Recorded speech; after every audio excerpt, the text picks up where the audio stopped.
अस्सलाम वालेकुम। आज का हमारा टॉपिक है जी product of vectors. Topic start करते हैं। टॉपिक में इतना कुछ खास मुश्किल है नहीं, बिल्कुल इजी सा टॉपिक है। तो देखते हैं वेक्टर्स का प्रोडक्ट क्या होता है।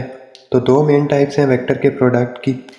पहला है जी स्केलर प्रोडक्ट, जिसको हम क्या बोलते हैं डॉट प्रोडक्ट भी, और इसको रिप्रेजेंट किससे करते हैं ये छोटा सा डॉट। उसके बाद वेक्टर प्रोडक्ट या क्रॉस प्रोडक्ट भी इसको बोलते हैं, और इसकी रिप्रेजेंटेशन क्या होती है ऐसे क्रॉस के साथ। तो दो तरह के जो बात आपने याद रखनी है कौन कौन सा, स्केलर प्रोडक्ट जिसको डॉट प्रोडक्ट भी कहते हैं, वेक्टर प्रोडक्ट जिसको क्रॉस प्रोडक्ट भी कहते हैं। तो स्टार्ट करते हैं लिखना scalar product.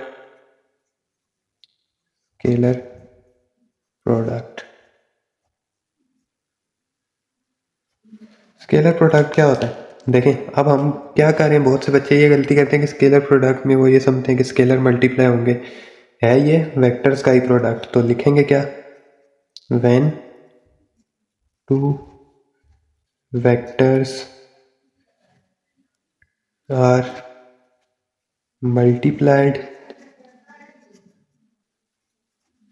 and the resultant obtained is a scalar quantity। ठीक है जी, दो वेक्टर्स मल्टीप्लाई हों और उनके मल्टीप्लिकेशन से एक क्या आ जाए, स्केलर क्वांटिटी।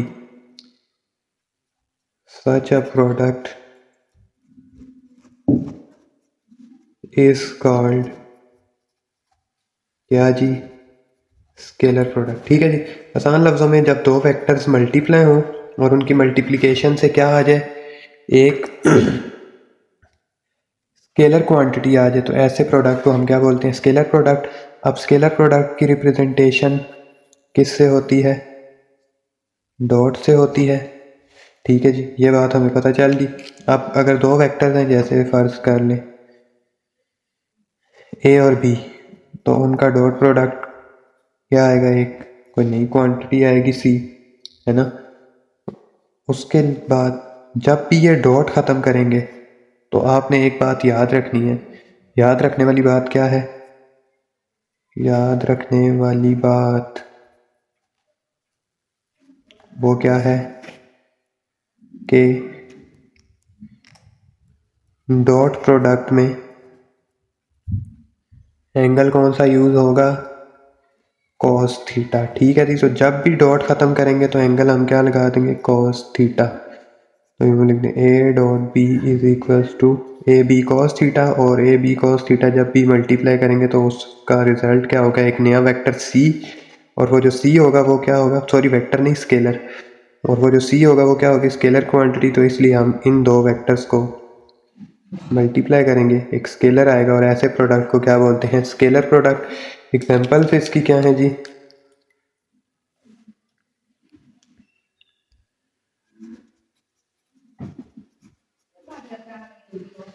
एग्जांपल है इसकी वर्क और पावर। ठीक है जी, वर्क का क्या होता है एफ डॉट डी, और पावर का क्या होता है एफ डॉट वी। जब भी हम डॉट खत्म करेंगे तो एंगल कौन सा आएगा, कॉस थीटा। इसी तरह पावर का F V cos theta. Maximum scalar product और मिनिमम स्केलर प्रोडक्ट पे।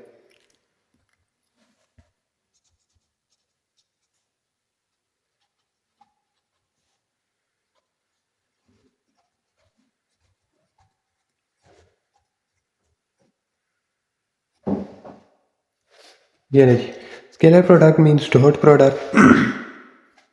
अब आपने जो याद रखना है ना, जो बात पहले लिख लेते, A dot B equals to A B cos theta, है ना,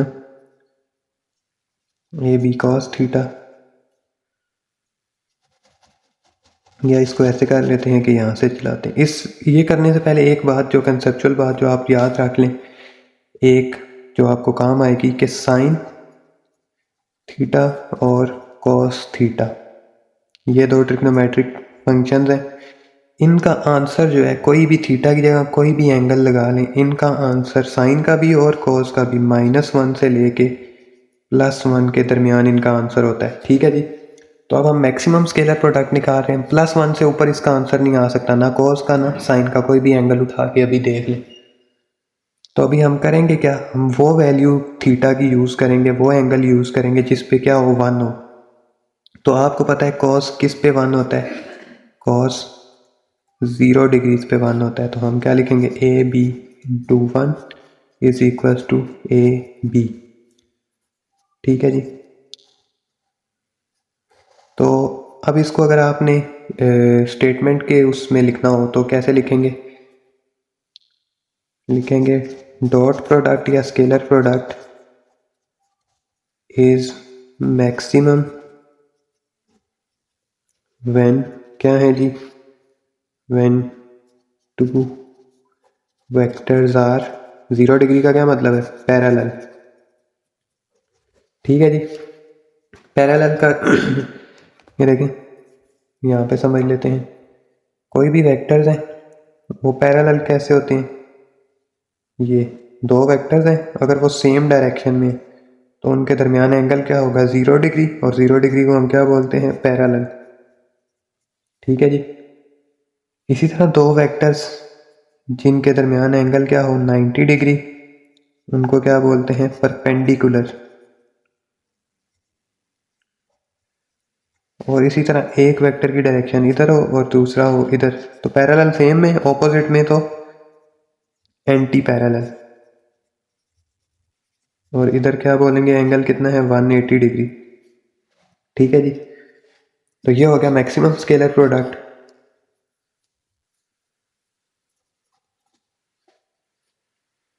अब चलते हैं अगली बात पे। अगली बात क्या है जी, हेडिंग क्या है, नोट्स साथ साथ बनाते जाएं। Minimum scalar product. अब मिनिमम कब होगा, एक बात बता दी, +1 से -1 तक। अब आपके ख्याल में जहन में आ रहा होगा कि -1 होगा तो मिनिमम होगा। -1 में मैग्नीट्यूड मिनिमम नहीं होगा, मैग्नीट्यूड तब मिनिमम होता है किसी भी चीज़ का जब वो मल्टीप्लाइड बाय 0 हो जाए, है ना। 0 से जब मल्टीप्लाई होगा तो सारे का सारा क्या हो जाएगा, 0। तो अब हम देखते हैं कि कॉस का किस एंगल पे 0 होता है। तो A dot B is equal to A B cos theta A B cos 0 पे होता है 1 और कॉस 90 पे होता है क्या, 0। तो ए बी कॉस 90 की क्या वैल्यू होती है, 0। तो ए बी इंटू 0 क्या हो जाएगा, 0। तो डॉट प्रोडक्ट मिनिमम कब हुआ, जब एंगल क्या था, 90 डिग्रीज, और 90 डिग्रीज वाले को हम क्या बोलते हैं कि ये दो वेक्टर्स आपस में क्या है, परपेंडिकुलर है। तो इसको अगर स्टेटमेंट की उसमें लिखना हो सूरत में तो क्या लिखेंगे, स्केलर या डॉट प्रोडक्ट इज मिनिमम या 0 when two vectors are perpendicular. ठीक है जी। अब चलते हैं अपने अगले प्रोडक्ट की तरफ, और अगला प्रोडक्ट हमारा कौन सा है जी, इसको क्या बोलेंगे, vector slash cross product.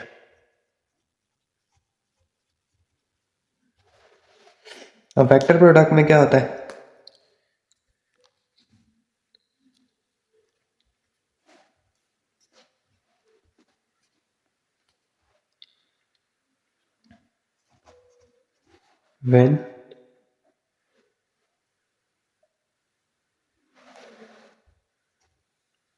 when two vectors are multiplied, multiplication vector की होगी, multiplied, when two vectors are multiplied और उनका रिजल्टेंट क्या हो, वेक्टर ही हो, when their resultant is a vector quantity। तो इसको क्या बोलेंगे? Such a product is called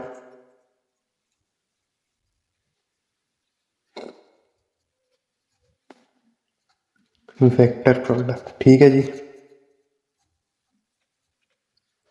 अब वेक्टर प्रोडक्ट की रिप्रेजेंटेशन क्या होती है? ए क्रॉस बी मल्टीप्लाई करेंगे, एक वेक्टर ही आएगा। और अगर इसको हम लिखना चाहें ए क्रॉस बी को, तो जब क्रॉस खत्म करेंगे तो एंगल कौन सा आएगा? Sine theta.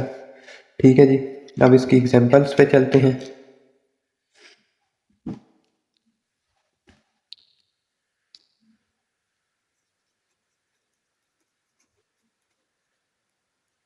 एग्जांपल्स हैं जी इसकी,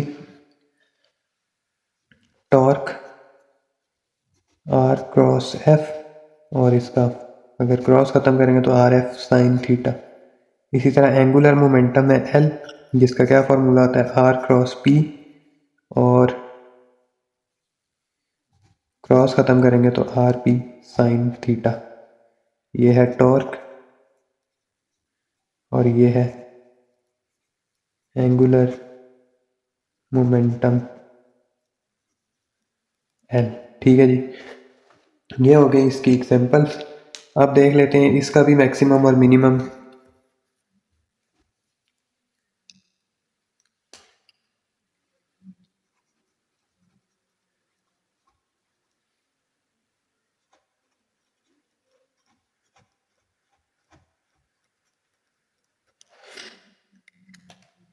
मैक्सिमम वेक्टर प्रोडक्ट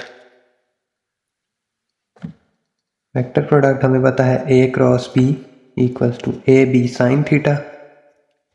अब बात बताई हुई है कि साइन और कॉस का आंसर -1 से लेके कहाँ तक होता है? +1 तक। -1 से +1 तक हो सकता है, तो मैक्सिमम आंसर क्या है? +1।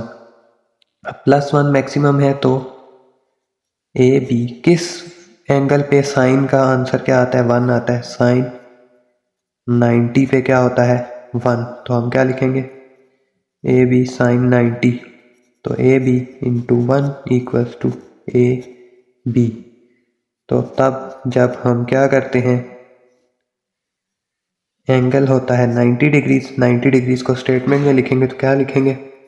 When two vectors are, 90 degree को क्या बोलते हैं? परपेंडिकुलर होना। मतलब अगर किसी दो चीज़ों के दरमियान एंगल 90 डिग्री है तो हम क्या बोलेंगे? ये दोनों चीज़ें आपस में क्या है? परपेंडिकुलर है। When two vectors are perpendicular then their vector product is maximum. अब चलते हैं मिनिमम पे।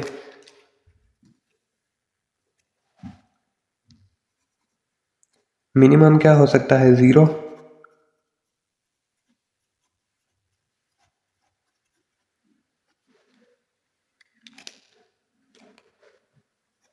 ए cross B is equal to A B sine theta. Sine किस पे 0 होता है? साइन 0 डिग्रीज पे क्या होता है? 0। तो ए बी साइन 0, साइन 0 होता है क्या? 0 के इक्वल होता है। तो ये सारा क्या हो जाएगा? 0। तो इस केस में अगर इसको हम स्टेटमेंट के थ्रू लिखना चाहें तो क्या लिखेंगे? 0 डिग्रीज का क्या मतलब होता है? पैरेलल होना। When two vectors are parallel then their vector product is